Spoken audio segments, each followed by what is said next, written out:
Hi friends, ఇక్కడ question చూస్తే సరళ రేఖలు XY మరియు MN లు 0 వద్ద ఖండించుకుంటున్నాయి. ఇక్కడ XY అలాగే MN ఈ రెండు సరళ రేఖలు ఎక్కడ ఖండించుకుంటున్నాయి? 0 వద్ద, O వద్ద ఖండించుకుంటున్నాయి.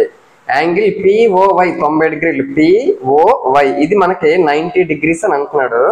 అలాగే A:B 2:3 అంటున్నాడు. A ఇది, ఈ యాంగిల్ A, ఈ యాంగిల్ B, ఈ రెండు కూడా 2:3 రేషియోలో ఉన్నాయని అంటున్నాడు. C విలువ ఎంత అంటే మనకు ఈ C వాల్యూ మనం కనుక్కోవాలి.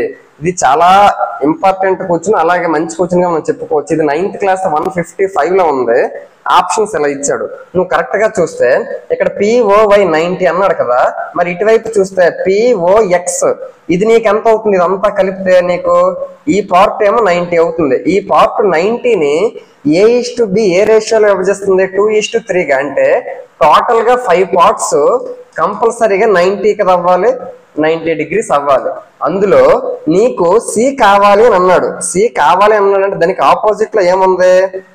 ఇది ఉంది. దానికి ఆపోజిట్ లో ఈ పార్ట్ ఉందంటే ఏదైతే ఉంది? A ఉంది. అలాగే ఇక్కడ ఏదైతే ఉందో ఆ C కి ఇటువైపు ఆపోజిట్ లో శీర్షాభిముఖ కోణం ఏముంది? ఇక్కడ A ఉంది, ఇక్కడ 90 ఉంది కదా. మరి ఏ వాల్యూ ఎంతో తెలిస్తే దానికి 90 ప్లస్ చేస్తే మనకి దీని ఆపోజిట్ లో ఉండేటువంటి C మనకు తెలుస్తుంది. ఆల్రెడీ 90 మనకు తెలిసి ఏ వాల్యూ మనకు కావాలి. టోటల్ గా 5 పార్ట్స్ 90 అయినప్పుడు ఏ వాల్యూ ఎన్ని పార్ట్లు? 2 పార్ట్స్. మరి ఎంత అవుతుంది? 5 పార్ట్స్ 90 ఏ విధంగా అయింది? 5 1s 5 18s అంటే ఇంటూ 18 చేశాడు అని అర్థమైంది. సేమ్ ఇక్కడ కూడా ఇంటూ 18 చేస్తే 2 18s 36 అంటే ఏ వాల్యూ 36 అని తెలిసింది. అలాగే 90 తెలుసు. అంటే అదంతా ఎంత అవుతుంది మనకి? 126 అవుతుంది. మరి దానికి ఆపోజిట్ లో ఉన్నదే కదా మనకి C.